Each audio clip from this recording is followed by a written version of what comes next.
नहीं बात है। मुझे देखिए बस 23 मिनट का चादर जगाने के लिए बोलो तो बच्चे हालत में हमको मिले।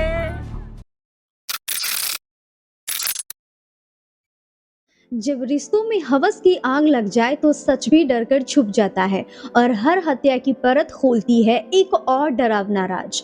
मैं हूँ रूपा और आज की कहानी इतनी खौफनाक है जिसे सुन आपका भी कलेजा कांप जाएगा। तो इस पूरी कहानी की शुरुआत होती है कानपुर के लक्ष्मण खेरा गांव से। इसी गांव में एक परिवार रहता था। इस परिवार में मुख्यतः 4 सदस्य थे। घर के मुख्य सदस्य का नाम धीरेन्द्र पासवान था, जिनकी उम्र 32 साल थी। साथ में इनकी 30 साल की बीवी रीना पासवान रहती थी और इनकी 70 साल की माताजी भी इनके साथ ही रहा करती थी। धीरेन्द्र पासवान और रीना पासवान का एक 4 साल का बेटा भी था। ये परिवार पैसे से बहुत अमीर तो नहीं था, लेकिन इनके पास किसी चीज की कमी भी नहीं थी। एक खुशहाल परिवार था। गांव में सभी के साथ अच्छा खासा इनका उठना बैठना भी था। अब ये दिन था 11 मई 2025 का। रोजमर्रा की तरह सुबह तकरीबन 5:30 बजे घर की बहू रीना पासवान उठती है। उठने के बाद वो अपने घर के आंगन में जाती है। उसके आंगन में अक्सर उसका पति रात को सो जाया करता था और इस दिन यानी कि 10 मई 2025 की रात को भी धीरेन्द्र पासवान आंगन में ही सोया हुआ था। अब जैसे ही सुबह रीना पासवान वहां पे जाती है तो वहां का नजारा देखकर उसकी चीखें निकल जाती है। उसकी आंखों के आगे जैसे अंधेरा छा जाता है और वो जोर जोर से चिल्लाने लगती है। उसकी चीख सुनकर उसकी 70 साल की सास बाहर आती है। साथ ही कुछ पड़ोसी भी वहां पे इकट्ठे हो जाते हैं और ये सारे लोग मिलकर जब सामने का नजारा देखते हैं तो सभी के पैरों तले जमीन खिसक जाती है, क्योंकि सामने धीरेन्द्र पासवान बहुत बुरी हालत में पड़ा हुआ था। उनके सर से खून बह रहा था। जिस बिस्तर पे वो सोया था वो पूरी तरीके से लाल हो चुका था और जमीन पर भी चारों तरफ खून ही खून फैला हुआ था। कुछ लोग नजदीक जाकर धीरेन्द्र पासवान को चेक करते हैं तो उसकी सांसें थम चुकी थी। वो अब इस दुनिया में नहीं था। किसी ने बहुत बुरे तरीके से उसके सिर पे हमला करके उसकी हत्या कर दी थी। अब ये नजारा देखकर धीरेन्द्र पासवान की बीवी रीना पासवान जोर जोर से चिल्लाने लगती है। वो चीख चीख कर एक ही बात कह रही थी कि जिस बात का हमें डर था वही हुआ। अगर पुलिस चाहती तो मेरा पति बच जाता। तो आखिर ये रीना पासवान किसके बारे में बात कर रही थी और क्या है इस मामले की पूरी सच्चाई, आपको इस वीडियो में आज डिटेल में बताने जा रही हूँ। लेकिन आगे बढ़ने से पहले आप लोगों से एक छोटा सा रिक्वेस्ट है, अगर आपको हमारी वीडियोस पसंद आती है तो हमारे वीडियो को लाइक करके हमारे चैनल को सब्सक्राइब करना ना भूलें। अब पहले थोड़ा धीरेन्द्र पासवान के बारे में जान लेते हैं। इसके परिवार में मैंने आपको बताया कि 4 सदस्य थे। इनकी बीवी, साथ में इनकी 70 साल की माँ और एक 4 साल का बेटा था। अगर हम लोग इनके कामकाज की बात करें तो धीरेन्द्र पासवान के पास खुद का एक ट्रैक्टर ट्रॉली था जिसको वो किराए पे गांव में चलाया करता था। किसी को भी ट्रैक्टर ट्रॉली की आवश्यकता होती थी तो धीरेन्द्र पासवान उसका काम किया करता था। बहुत ज्यादा पैसे वाले भी नहीं थे, लेकिन बहुत ज्यादा गरीब भी नहीं थे। गांव में इनका सभी के साथ अच्छा खासा उठना बैठना था और ये एक दलित समाज से बिलोंग करते थे। अब जैसे ही धीरेन्द्र पासवान की हत्या का मामला गांव में फैलता है तो दलित समाज के लोग इकट्ठा हो जाते हैं। कानपुर पुलिस को भी इस बात की सूचना दी जाती है। मौका वारदात पर पुलिस आ जाती है। साथ में स्निफर डॉग की टीम और टेक्निकल एक्सपर्ट को भी वहां पे बुला लिया जाता है।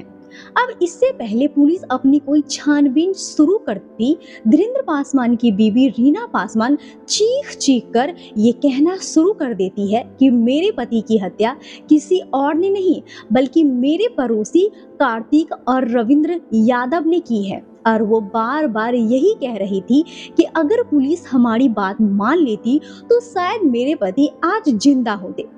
अब रीना पासवान की ये बातें सुनकर पुलिस सबसे पहले रीना पासवान से ही बात करती है, पूरा मामला उससे सुनती है।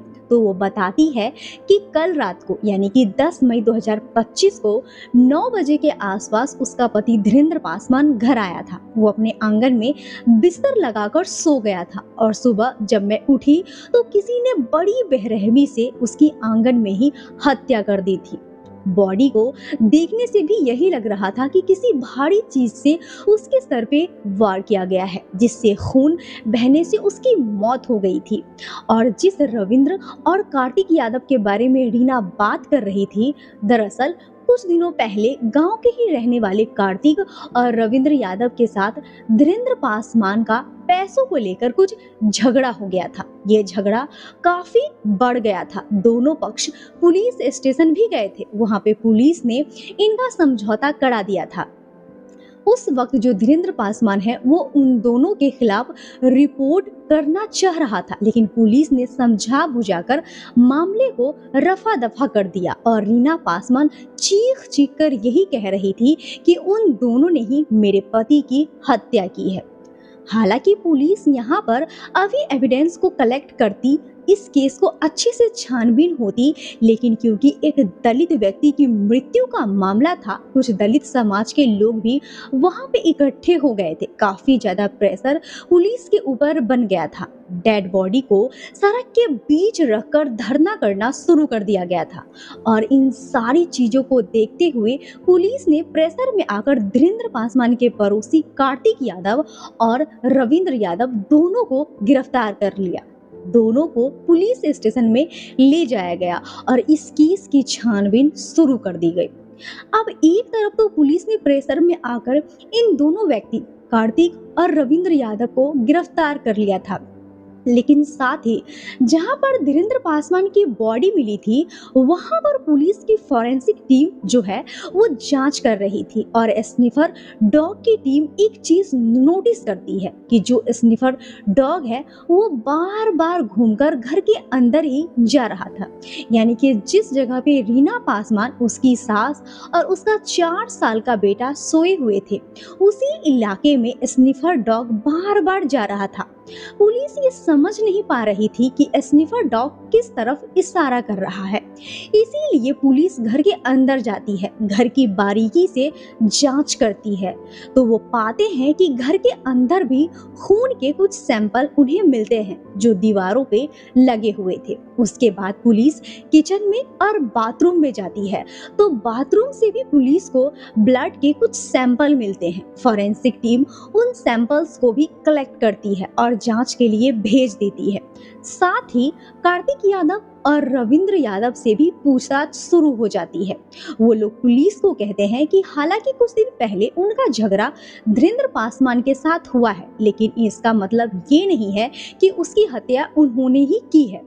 अब पुलिस यहाँ पर उनका पूरा बैकग्राउंड खंगालती है। गांव के लोगों से भी बातचीत होती है, उनकी मोबाइल लोकेशन, वो कल रात को कहां पर, ये सारी चीजें चेक करती है। सख्ती से भी उनके साथ पूछताछ होती है। तो इन सारी पूछताछ में भी पुलिस को ये मालूम चलता है कि कार्तिक और रविंद्र यादव का इस मामले में कोई भी लेना देना नहीं है, उन्हें केवल शक के आधार पर फंसाया जा रहा है। अब पुलिस को ये तो मालूम चल गया था कि इनका इस केस में कोई डायरेक्ट इन्वॉल्वमेंट नहीं है, लेकिन क्योंकि गांव वालों और दलित समाज का बहुत ज्यादा प्रेशर था, इसीलिए पुलिस इन्हें भी हिरासत में रखती है और साइड में अपनी दूसरी इन्वेस्टिगेशन स्टार्ट कर देती। दरअसल धीरेन्द्र पासवान के घर के बाथरूम से और अंदर दीवारों से जो सैंपल मिले थे, जब उसकी रिपोर्ट आती है तो मालूम चलता है कि वो खून भी धीरेन्द्र पासवान का ही है। अब जैसा कि धीरेन्द्र पासवान की बीवी ने बताया था कि उसका पति तो बाहर आंगन में सो रहा था और आंगन में ही किसी ने भारी हथियार से उसकी हत्या की थी। उसके सर पर कई बार हमला किया गया था, तो घर के अंदर खून आने का कोई मतलब नहीं था।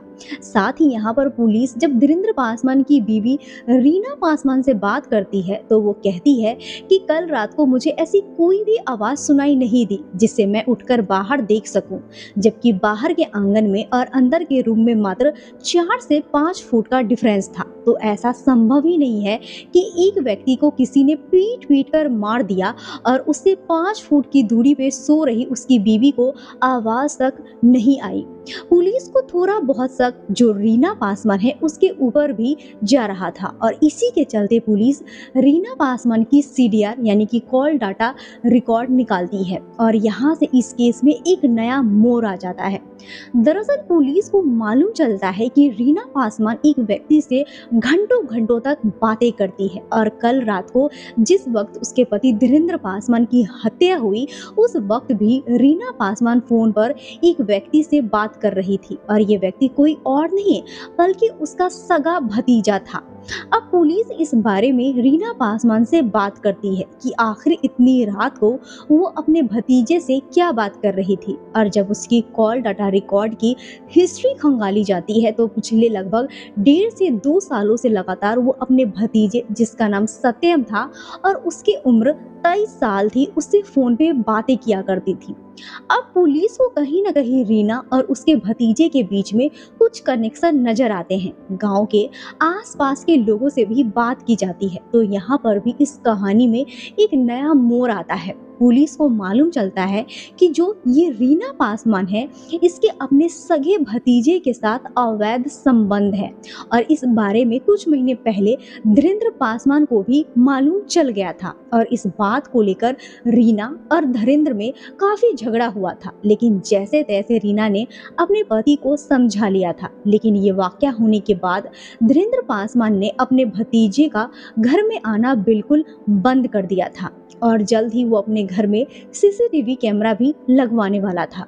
जब ये सारी बातें पुलिस को मालूम चलती है तो पुलिस का शक रीना पासवान के ऊपर आ जाता है। अब वो रीना पासवान और उसके सगे भतीजे सत्यम दोनों को उठा लेती है, पुलिस स्टेशन में ले जाया जाता है और सारे एविडेंस उनके सामने रखे जाते हैं। सबसे पहले पुलिस कहती है कि अगर धीरेन्द्र पासवान की हत्या बाहर आंगन में हुई तो घर के अंदर बाथरूम में और दीवारों पर खून के छींटे कैसे पहुंचे। साथ ही वो कहते हैं कि अगर तुम्हारा अपने भतीजे के साथ एक्स्ट्रा मैरिटल अफेयर है तो तुम भी हत्या में शामिल हो सकती हो। अब ऐसे जब तीखे सवाल इन दोनों से पूछे जाते हैं तो सत्यम और रीना टूट जाते हैं और यहाँ से पूरी कहानी बाहर आती है। दरअसल कुछ महीने पहले धीरेन्द्र पासवान को अपनी बीवी रीना और अपने सगे भतीजे सत्यम के अवैध संबंधों के बारे में पता चल गया था। अचानक से एक दिन वो घर आ गया था और उसने अपनी पत्नी और अपने भतीजे दोनों को आपत्तिजनक स्थिति में देख लिया था। उसके बाद उसने सत्यम को घर में न आने की हिदायत दी थी और उसने ये भी कहा था कि अपनी बीवी को कि जल्दी वो अपने घर में कैमरे लगा देगा और तुम्हारे ऊपर पूरी नजर भी रखेगा। लेकिन हवस में अंधी हो चुकी रीना पासवान किसी भी तरीके से सत्यम से मिलना चाहती थी क्योंकि उसे ऐसा लग रहा था कि जो सुख उसका पति उसे नहीं दे पा रहा है वो सुख उसे सत्यम ही दे सकता है। और इसी के चलते पिछले कुछ महीनों से सत्यम और रीना मिलकर प्लानिंग बना रहे थे कि कैसे वो धीरेन्द्र को रास्ते से हटा सके और ये मौका उन्हें 10 मई 2025 की रात को मिल जाता है जब थक हार कर धीरेन्द्र पासवान घर आ जाता है। यहाँ पे जो रीना है उसे खाना देती है और पानी में नींद की गोली मिलाकर उसे वो पानी भी दे देती है। कुछ देर के बाद धीरेन्द्र पासवान सो जाता है। उसके बाद जो रीना है वो सत्यम को कॉल करती है, उसे घर बुलाती है। वो एक भारी पत्थर से धीरेन्द्र पासवान के सर पर कई बार हमला करता है। उसकी मौके वारदात पे ही मौत हो जाती है। उसके बाद सत्यम वहां से भाग जाता है। लेकिन घर जाने के बाद भी सत्यम रीना से फोन पे बात कर रहा था और ये बातचीत उनकी सीडीआर डाटा रिकॉर्ड में भी आ जाती है। यहाँ से ये लोग पकड़े जाते हैं। अब सारे मामले का खुलासा हो गया था। जिन 2 लोगों को रीना ने फंसाने की कोशिश की थी उन्हें रिहा कर दिया गया। रीना का ये प्लान था कि कुछ दिन पहले ही इनका कार्तिक यादव और रविंद्र यादव से झगड़ा हुआ है तो इल्जाम उनके ऊपर लगा देंगे, वो पकड़े जाएंगे और हमारे ऊपर कोई शक नहीं करेगा। लेकिन कातिल ये भूल जाता है कि सच को चाहे जितना भी छिपाने की कोशिश की जाए वो खुद ब खुद बाहर आ ही जाता है। तो इस तरह से पुलिस ने 48 घंटों में ही इस केस को सुलझा लिया। 2 बेगुनाहों को फंसने से पुलिस ने बचा लिया। पुलिस अगर अपना काम ऐसे ही करे तो बहुत से केसेस ऐसे ही सॉल्व हो जाए। साथ ही इस कहानी से एक और शिक्षा मिलती है कि अगर हवस आपके दिमाग पर हावी हो जाए तो वो रिश्तों के मायने बदल देती है। इस कहानी ने हमें ये सिखाया है कि लालच और हवस कभी भी किसी रिश्ते को नहीं बचा सकती। सच चाहे जितना भी छिपाया जाए एक दिन सामने आ ही जाती है। यही वजह है कि न्याय हमेशा अपने रास्ते खुद बना लेती है। तो आज की कहानी यहीं पे खत्म करते हैं। अगर आपको ये कहानी पसंद आई हो तो लाइक करें, सब्सक्राइब करें और कमेंट में बताएं कि आपने इस कहानी से क्या शिक्षा ली। और ऐसे ही वीडियोस देखने के लिए हमारे चैनल को सब्सक्राइब करना ना भूलें। धन्यवाद।